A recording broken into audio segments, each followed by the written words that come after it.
Yesterday I promised to talk about a few more inscriptions.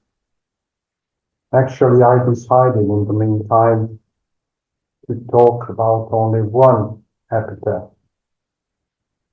It's from Bulgaria, and I'll show it to you now.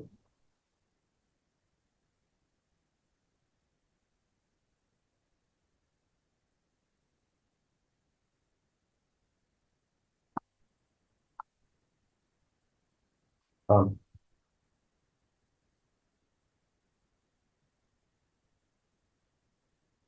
the image, my screen should have gone full screen now.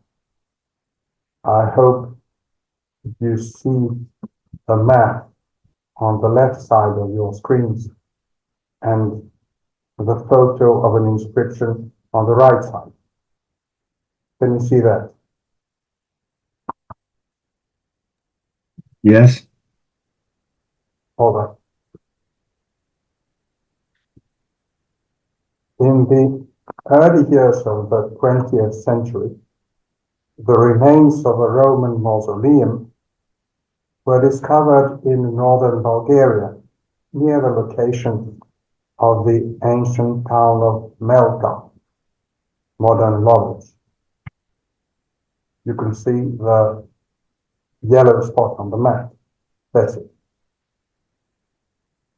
It was a square-based structure with thick walls, built of large blocks of limestone. In the eastern wall there was a doorway framed with two pillars on the outside. Of the architrave, an inscribed fragment remains, which tells that the mausoleum belonged to a woman called Matrona and her husband. Indeed, beneath the northern wall, two pedestals were found, together with headless fragments of two statues, a male and a female figure.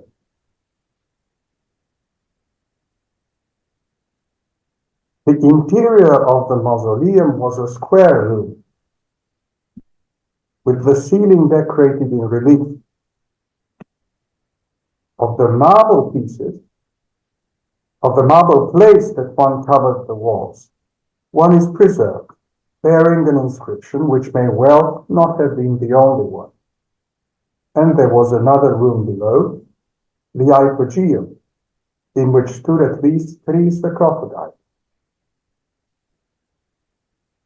The inscription from the upper room of the mausoleum is a marble tabula ansata broken into pieces, but preserved up to more than a half of its original size. Today it is to be found at Sofia in the Archaeological Museum, although as far as I know it is not on display. This photo is from Gerov's Inscriptiones Latine in Bulgaria Reper. The bigger left-hand part of the stone consists of four contingent fragments, with two more pieces reaching the right-hand border and the upper right corner of the inscriptional field. The right-hand fragment has been photoshopped here, so it appears twice on my photograph. The upper position here is where it should stand.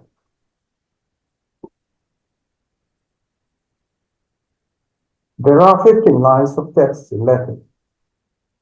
The preserved portion amounting to more than 2/3 of the original extent. The carving is equal, and the letters read well, despite their being rather small and occasionally ligature.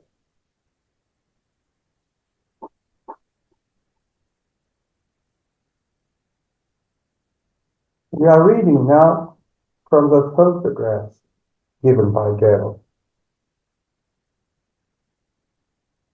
This is the epitaph of a young female.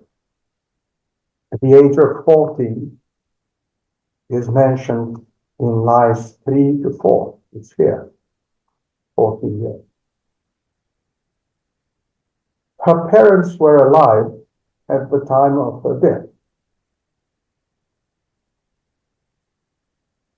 Line 14 and also line 5.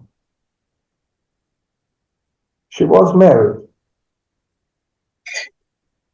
There's marito in line 10. And also perhaps in line 3 here.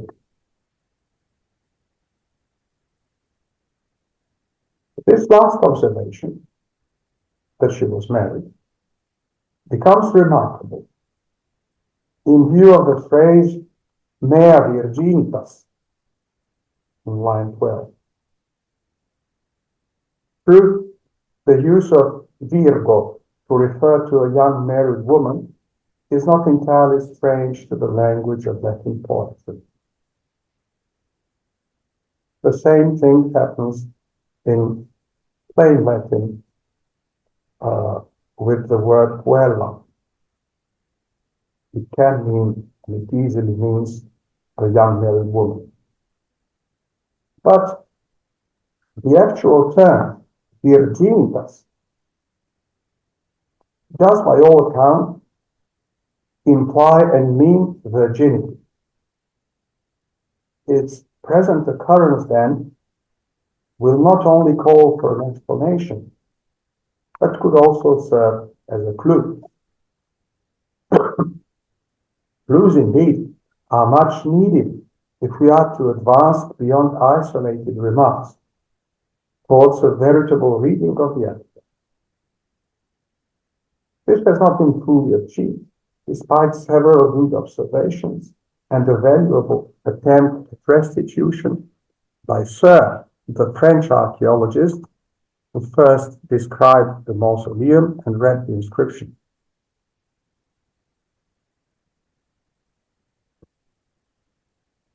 Of this text, Sir admitted that no proper translation could be given, which is why he chose to set out its meaning in rather wide terms. According to his explanation, the daughter of Matrona, her husband, died at the age of 14, having been engaged to a man, but yet unmarried, or more probably married so shortly before her death that she hadn't had time to become a man's woman. Whence the kind of consolation she now offers to her husband. Let his grief be calm, always. Here. Since he will have done better without the joys of a union which would have left him regretting his loss. Here. The rest of the epitaph deemed to be all pedals and banalities. Death was particularly cruel to the deceased. In verse 4, here, Marston said. She died among the first of her generation, their primas, and did not live to fulfill the last duty to her parents. Ne pia esse patri nec matri posse. But destiny's verdicts can only be recognized for what they are. Parta potest quis rumpe. Her young husband will also die one day. Tuas cideris aurea terra te. Fashion-wise, this whole composition would be a center of lines and half lines that are found elsewhere, in funerary poetry. These would have been forced into an awkward unity, inconsistencies of syntax and meter, bearing witness to the protest. Sir also seems to assume that at least two mistakes were made by the stonemason. Florenti caro, but caro Florente in verse 3. The difference is here. Line 3 and verse 3 differ in this respect. And then in verse 7, there is a supposed omission of the word inter. Inter prima satiavi fata superba. Here. The general picture drawn by Sir must be true. It looks probable that the parents of the deceased were the same persons who owned the mausoleum. And I'm convinced by what Sir suspected of the girl's marriage too. That when it comes to details, his restitution of the epitaph does not seem wholly acceptable, and more importantly, his understanding of some of the preserved portions was arguably wrong.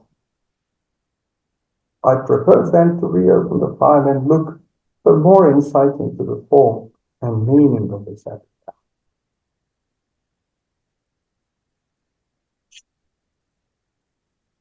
The beginning of the inscription goes along with no less than 6 epitaphs from Bucola's collection, the CLE, Carmine Latina Tigrana. All of these are from Italy and all stood on children's graves, the eldest being a girl of 15. None were married. In all cases, the initial distich draws the attention of the passerby to the fact that the deceased had been given life under one outrageous condition, that of dying soon. The second distich always contains a sentence amounting to this: having lived for n years, I died at the age of n+1. And always the child was about to step up to his or her next year of age. The verb used is scandere, or one of its compounds. But then death came, which event is invariably referred to as giving up the ghost, animam deponere. It appears that the author of our epitaph not only understood this cliché properly, but also felt he could improve on it. He replaced the tu quid formula in verse 1 with another conventional interpolation, which not only scanned more easily, but also permitted him to drop the hypothesis to act at the beginning of verse 2 and use lege, the right word, to fill up the first decade.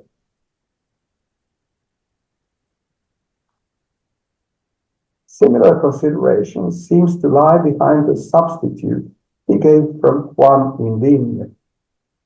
Quam dure, how cruel, clearly preserved the sense by giving even more relief to the original idea. The adverb dure was distinctly unpoetical, but it was again the right word. The first distich then appears to show that whoever wrote the epitaph had a conscious approach to the model he had chosen. The quest for the right word gives the impression of someone who may have been no wizard of Latin verse, but certainly knew what he was doing, as he aimed to produce a meaningful text on the stone. The second distich is where my reading begins to part from Sir's. The photograph reads ipsum, not ipso. Here, and here.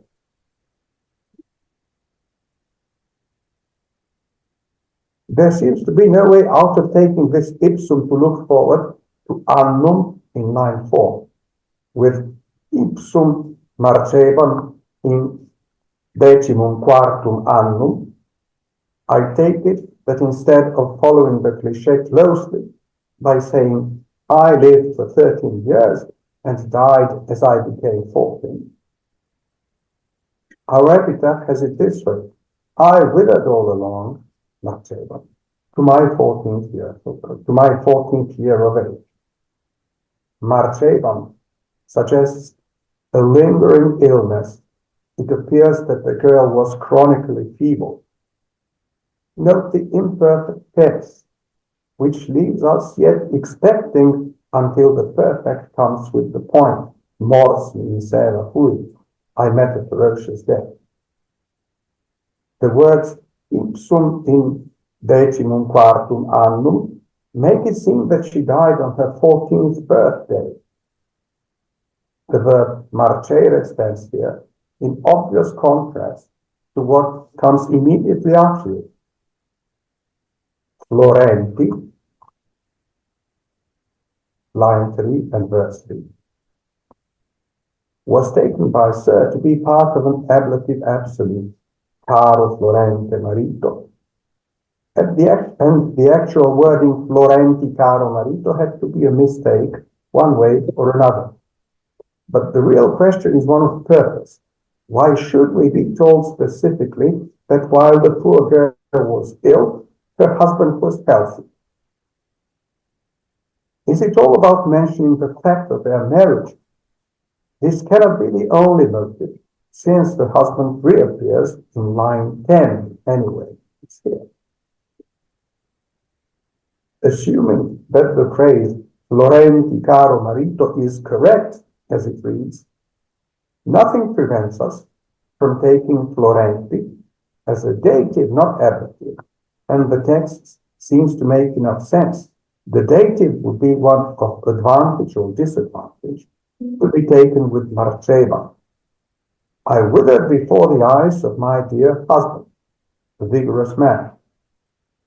This would still be the sort of truism we have wondered at, but marcebam florenti caro marito can also mean I withered before the eyes of my dear husband, Florence. The sentence then would be aimed at producing a double entendre, and the motive for mentioning the husband's vigor would have been no other than to neatly communicate his name. The possibility of taking Florenti as the husband's name was briefly considered by Sir. Much of what I have to say from this point on should be taken with the same caveat he had, as I will be putting forward a construct largely based on my own suspicions. What is certain, though, is that allusions to and puns on personal names are not uncommon in Latin verse inscriptions. One has only to remember the delightful epitaph of Titus Statilius Aper. It's in Bucera's collection, Carmina Latina Epigraphica. There you lie, you kind-hearted boy, in nobis apes, stricken not by the Virgin's wrath.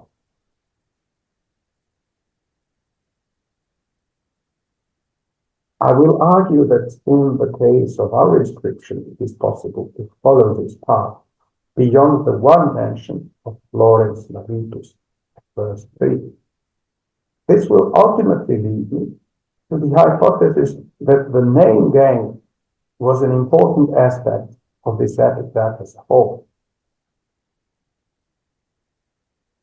At present, however, let me adopt what I should call the order of probability and discuss the least difficult places first, rather than proceed line by line.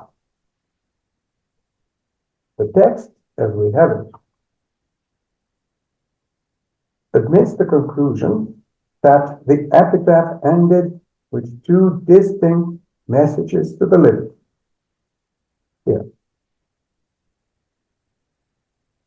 The first began with Te que robo at line 11. Here. And the other was the one which has the words ego nunc moneo genitores at line 14. The verses 12 to 14, that is lines 11 to 30 here. I propose the following reading with subject. Teque robo comes, doleat tibi pulcra futura, quod mea virginitas mortalis omno sepultas. Isque tuas cineres aurea terra fedat. And I beseech you, my life's companion, to feel sorry that my virginity, which was about to become full of beauty, now lies overcome by the sleep of death. And may it, that is the sleep of death, once cover your own ashes with earth of gold. The image of someone's ashes being covered with golden earth is known again from Bucola's collection. Quisque ulic tumulo posuit ardente lucerna, in lius cineres aurea terra fedas. The idea is that the goodness of whoever makes the grave shine with light should once be rewarded with a burial shimmering with gold.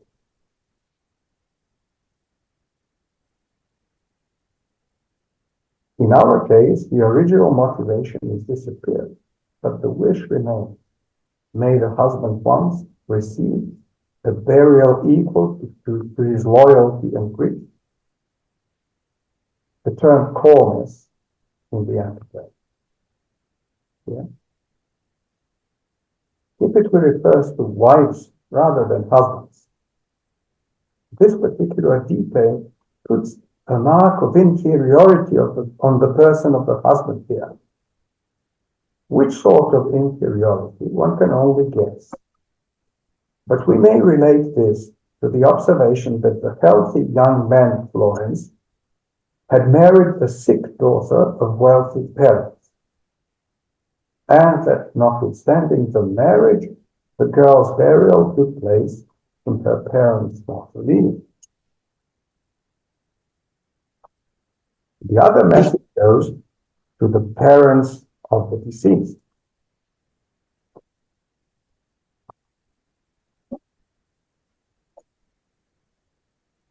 Oh.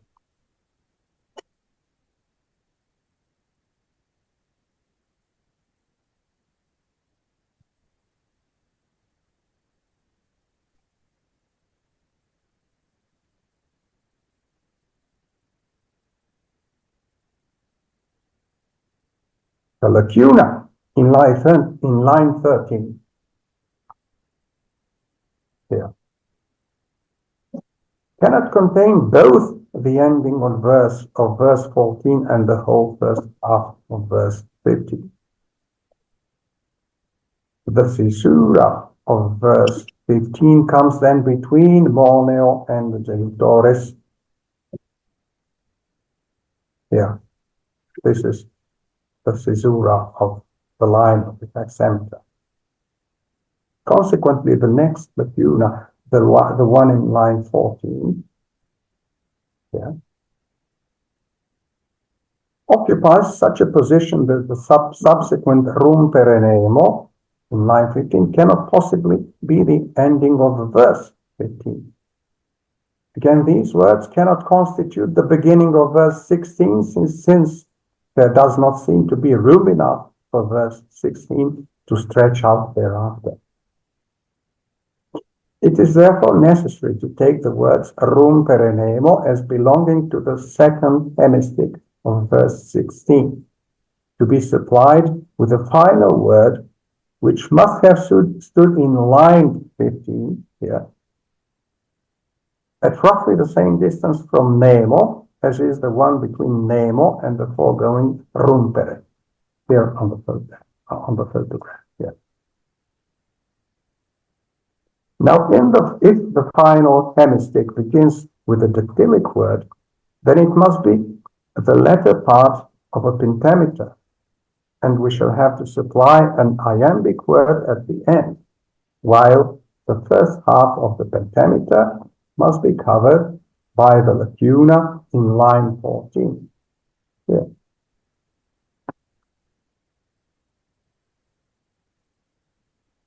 I propose then to read verses 15 through 16 as follows. Vos quego nunc moneo genitores, patorum legem rumpere nemo popes. And I remind you, to my parents, no one can break the law of destiny. The beginning of the hexameter, verse 15, is easily restored, vosque being parallel to the beginning of the first message, teque. For the rest, vos ego nunc moneo, I refer once again to an epitaph from Bucera. This, however, is the point where the calculation we attempted a moment ago yields one significant result. If verse 16 is to begin immediately after genitores, then verse 15 must be an unfinished hexameter line. Vos quego nunc moneo genitores. The hexameter misses the clausula. Unfinished lines of verse are not uncommon in the inscriptions and cannot always be reduced to errors committed by the stonemasons. Nevertheless, our verse 15 might be an instance of this type. The carving of the epitaph is such that the letters become more and more condensed as the text goes on.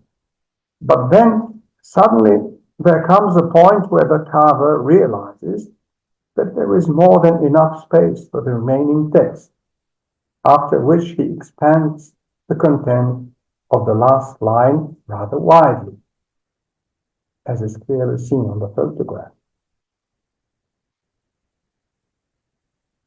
It may be conjectured that the sudden appearance of extra space was due to omission of text, the omitted segment being the original ending of verse 15.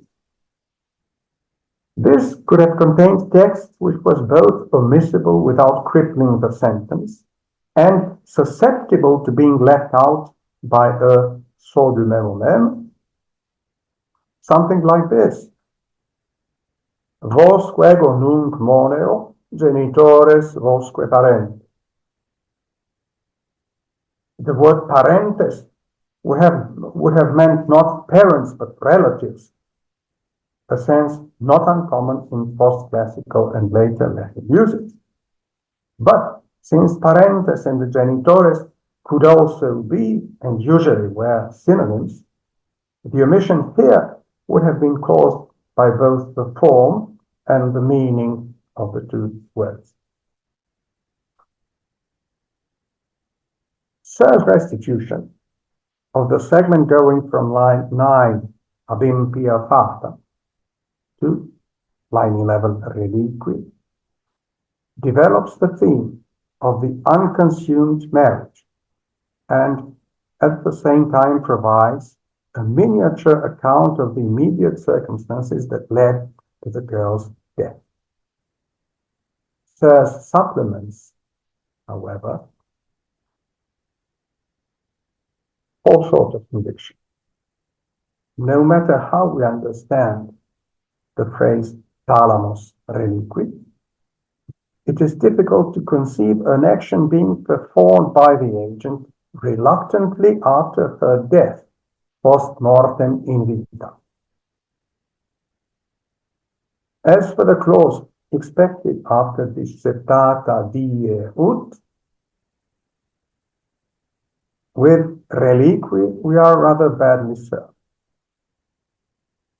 Sir explained this away by supposing then that the entire verse 11 was adopted from some model in which the verb stood correctly in the indicative. It looks more natural to satisfy the ut by supplying a verb in the lacuna that covers the end of line 9 and take the subsequent thalamus reliqui as the main clause. The text could then run like this: Avimpia fata disceptata die, ut mimis essem blanda marito, crudele stalamus post mordia cessum reliqui. On a day that wicked fate had chosen for me to be overly charming to my husband, ut mimis essem blanda marito, I passed away from the cruel bedroom, crudele stalamus reliqui, after an onset of disease, post morbium death. It would seem that the marriage went unconsumed until the fateful day, which may have been her 14th birthday, on which the girl decided or agreed to satisfy her husband. This effort on her part provoked an accessus morbi, an acute aggravation of her chronic disease. And the couple's thalami, that is, their attempt to consume their marriage, proved so cruelly wrong that it resulted in the girl's death. Restitution along these lines is suggested primarily by the repeated mention of the husband now taking part in an event which was brought about by fate and caused the girls leaving the cruel bedroom. But there may be more to it. There is the story of Atalanta and Hippomenes, famously told by Ovid in Metamorphoses 10. The couple meet their fate after Hippomenes is overcome by an untimely desire for sex in the temple of Cybele. Atalanta, however, had been aware, ever since her girlhood, that her marriage someday would bring misfortune. Prior to the fateful race that would make her Hippomenes' wife, she tries to dissuade him by delivering an impeccable piece of oratory, the sum of which is this: Dum lice hospes abi. Stranger, go while you can. Talamosque relinque cruentus. And leave the bloody bedroom. Connugium crudele meumes. Marriage with me is a cruel thing. I believe that this line of Ovid was the model for the crudele staramus relinquere in our epic. The author appears to have used the very words that he found in the best-known literary version of a myth whose central motive, lovemaking at the wrong time, closely corresponded to the real case he was illustrating. From his point of view, the fact that Ovid's thalamus relinquere now described a very different reality, not the act of shying away from a marriage, but one of dying in the marital bed, was a legitimate and agreeable fact of the transference he had made. The central part of the epitaph begins with the old and much favored topos of the natural order of human deaths reversed. The girl died too early to be able to bury her own parents. Sig disceptarum fata ne pia esse patri, nec matri ven. There's a lacuna and a few letters that I cannot understand as any word. Pia femine cast. Fate decided that I should never perform the last duty to my father or my mother, a pious and virtuous woman. There is some interest in the occurrence of discettare here and again later in verse 10. This verb seems entirely absent from Bucerer's collection of epitaphs. In this respect, the verse inscriptions comply with the usage of high poetry, in which neither discettare nor discettatio is anywhere to be found. What is more, our epitaph has the unpoetic discettare in a derived meaning, which, while attested in classical Latin prose, belong to the judiciary administrative jargon, based on the primary sense of looking into and arbitrating in a quarrel of lawsuits. It acquired a more general sense of determining, ruling, or deciding. The unexpected occurrence of a word from this register in an epitaph sheds more light on the personal profile of the author, with his apparent belief that the solemnity of what he had to say would be improved with a bit of bureaucraties here and there. He must have been of the half-educated kind. The lacuna in verse 6, which is line 5, and the few letters beyond it are perhaps best left as they stand. Sir's idea was that Temre meant tenere, but such spelling is in fact difficult to account for. Moreover, it would be startling to find the epithet tenera attributed to the mother than to the dead girl herself.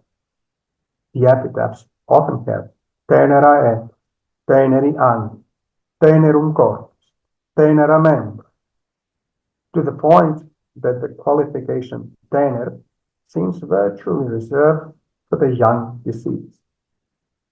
Another hypothesis would be that the mutilated part of line 5 contained the name of the mother, matrone pie femine cast.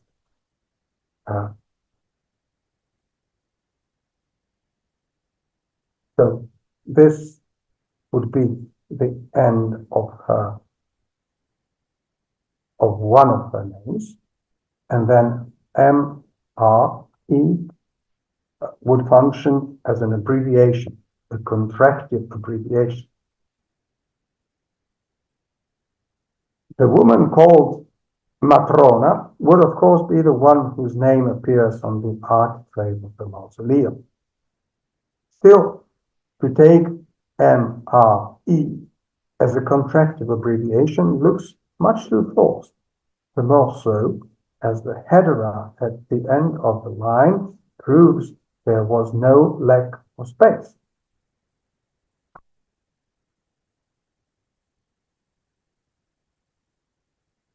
With line 6, verse 7, we come to the point where the right-hand fragments of the inscription offer just a few more letters. From line 7 on, only the left part remains, so that any attempt at restitution becomes more difficult and less definitive. A lucky circumstance, though, is that of the verses 8 through 11, the beginnings and endings are preserved. Here is how I read verse 7.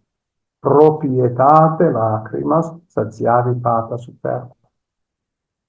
Instead of doing the duty of mine, I sated the arrogant fate with tears. With an obvious connection to verses 5 to 6, the girl was forced to give her parents propietate lacrimas, tears instead of pietas. Propietate is a phrase typical of many tomb inscriptions in prose and verse, mostly within the formula propietate posuit, this monument beautifully erected by. The pietas in this phrase is normally the one shown to the dead by the living, but as, on the other hand, the inscriptions very often call the dedicatees pientissimi, it is no wonder that propietate was sometimes taken to mean in return for his or her pietas, referring to the deceased. This sort of shift makes it easier to accept propietate here in the sense that it apparently has, instead of being pia.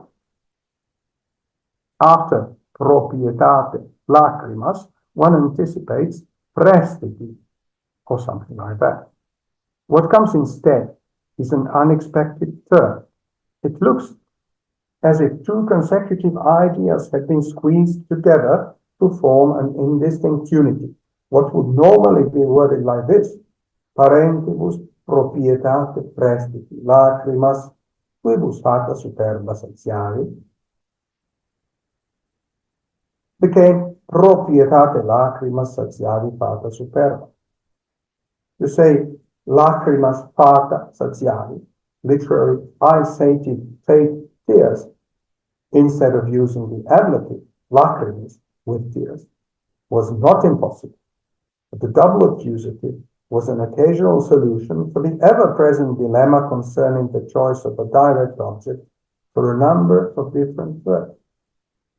Aliquem aliquid nutrire, aliquem aliquid potare, aliquem aliquid curare. So, with satiavi fata superba, the sentence suddenly turns towards the topic of fatal destiny. The motive for this may appear straightforward. The author of our epitaph simply liked to talk about destiny. He mentions fata 3 times. This, however, does not explain the choice of the other word, satiare, which is unparalleled in the end. Satiare fata, if taken literally, makes for an odd picture. True, if we assume that satiare here means fulfilled, accomplished, realized, a figurative sense occasionally found in late Latin, then satiavi fata would mean I fulfilled my fate by passing away.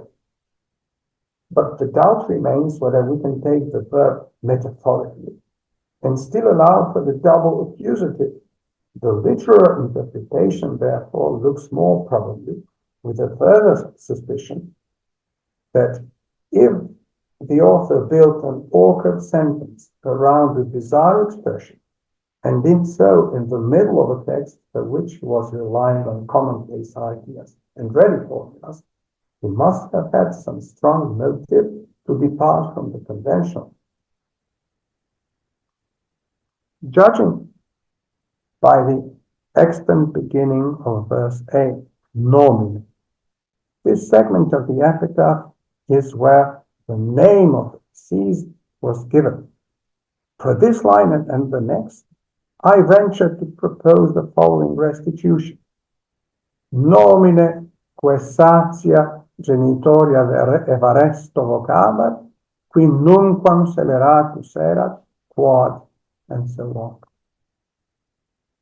I was called Satia by my fathers Evarestus, who had never been wretched until the moment when, so on.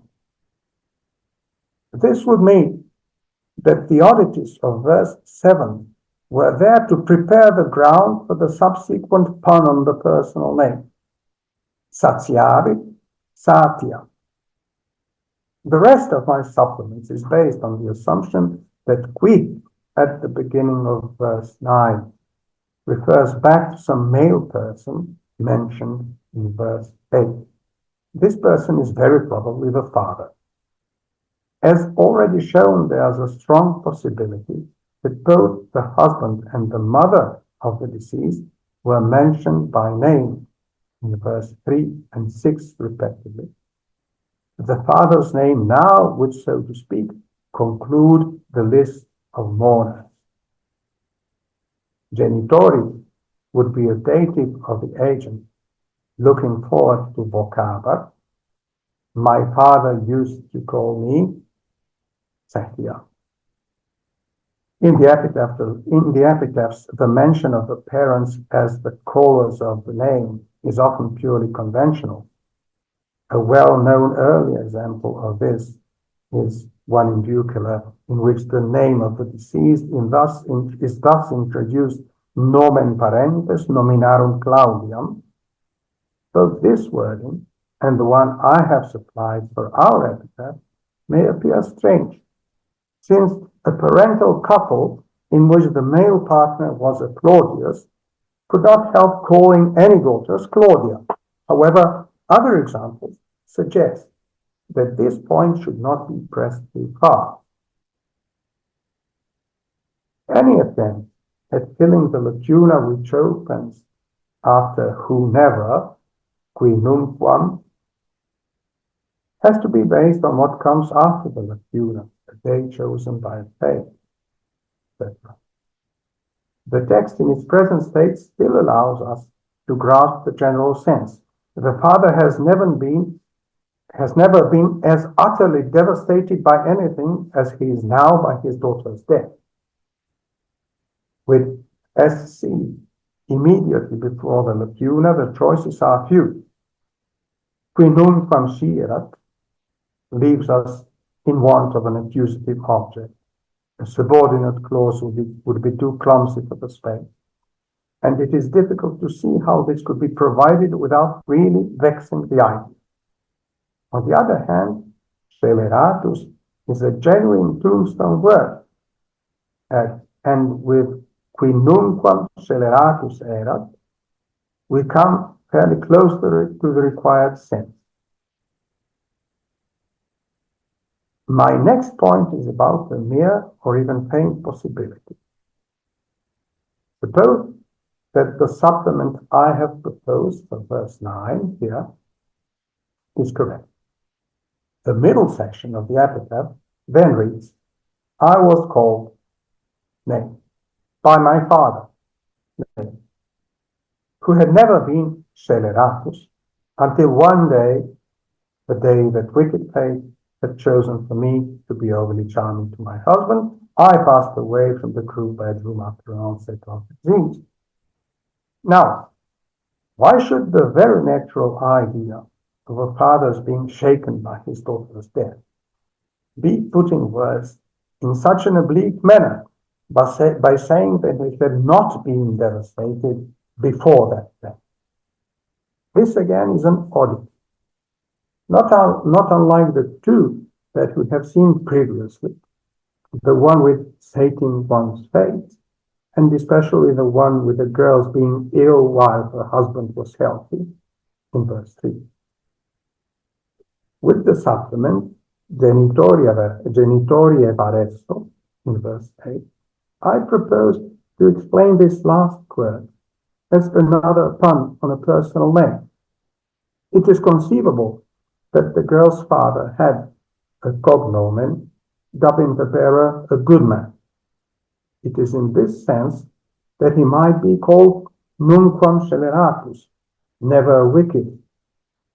He became sceleratus, wretched, only after he lost his daughter. The pun based on the two meanings of sceleratus is actually attested in one of Marshall's epitaphs. Inscripsit tumulis septem scelerata virorum se fecisse Chloe, quid pote simplicitas. The simplicitas, the candidness of the seven-time widow appears in the fact that the tombs of her husbands are all inscribed with the words Chloe conius scelerata feci. Marshall's pun then aims at scelerata, wicked and also wretched. Let us now look a wider look at the text. Our epitaph seems to consist of three sections. The first, verses 1 through 4, without being purely generic, begins with a cliché, and is marked by the predominance of the conventional. Arrest your horse, traveler. Pay attention to this grave and read under how harsh a condition life was given to me. Before the eyes of my dear husband, Lawrence, I withered all along to my 14th year of age, and I died a horrendous death. The middle section, 5 to 11, concentrates on the specific with an obvious leaning towards the narrative. This is where all the key persons come into sight.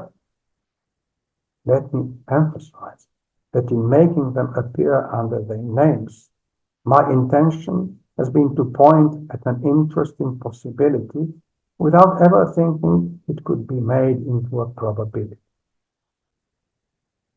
Some expressions and images that first came as vague hints to an untold reality acquire a fuller meaning in the scene of the girl's death. Fate decided that I should never perform the last duty to my father or my mother, May, a pious and virtuous woman. Instead of doing this duty of mine, I sated arrogant fate with tears, being called Satya by my father Everestus, who had never been wretched until the moment when, on a day wicked fate had chosen for me to be overly charming to my husband, I passed away from our crew bedroom after an onset of disease. The third section, verses 12 to 16, with its two apostrophes and messages of a rather common sort, is smoothly but not very tightly connected to the previous. And I beseech you, my life's companion, to feel sorry that my virginity, which was about to become full of beauty, now lies overcome by the sleep of death. And may it once cover your own ashes with gold. And I remind you too, my parents, no one can break fate's law. This division appears to be the underlying factor when it comes to the form of the epitaph. The most salient formal feature of it is the sporadic appearance of pentameter lines in a composition consisting mainly of hexameters. The pentameter lines are verse 2, verse 14, verse 16. This phenomenon occurs in quite a number of epitaphs and is usually attributable to the author's inability to compose proper elegiacs. In our epitaph, however, the pentameters do not seem to come theoretically. It rather looks as if the first section was composed in elegiacs and the second in hexameters, while in the third section, each of the two pentameters marks the finale of its own message. The whole scheme is alien to the classical canons of verse composition, but I still do not believe that the author simply wanted to write elegiacs throughout, but could not do it properly. On the contrary, I think that the pentameters were used on purpose. To conclude, in many aspects, including vocabulary, grammar, versification, and even invention, our epitaph clearly deviates from classical literary usage. Yet, there are palpable limits to this deviation. The author obviously knew some good poetry and was relatively skillful in putting his models into use. To claim that he composed his little poem in the style of the Augustan poets, as Sir used to claim, may be an overstatement. But it would be even more wrong to think of our epitaph as a prime example of ineptitude set in stone. If nothing else, It represents a coherent whole. The segmentation is logical. The first-person strategy is consistently carried out. And as far as one can see, some ingenuity was invested in the arrangement of the conventional data. No reader accustomed to Latin literary text can help recalling how much poetry was superior to this and how far. But the comparison is unfair. The testimony of Latin epigraphy reminds us that the scale of literary and sub-literary value and achievement was longer than we usually assume, and there are a great many epithets which by any fair measure must rank inferior to this one. Thank you for your attention.